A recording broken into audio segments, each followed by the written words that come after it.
Yo, what's up mga idol? Bawasan natin idol dahil medyo malapad lang.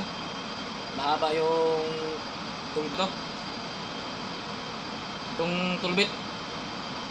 Mahaba kung hindi tayo makapagbawas ng maayos. Kailangan itong dito ito ilalagay. Ganyan. So, mahaba man siya konti. Bawasan natin ito para bumaba siya.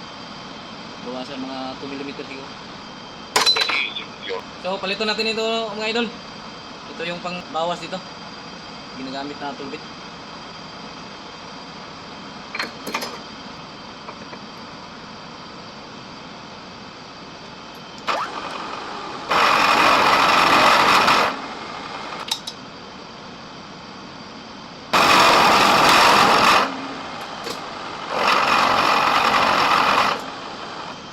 Ayos na mga idol. Tinisting ko na. Okay na. Yung dulo ng tulbit. Nakatutok na sa gitna. Tara, subukan natin.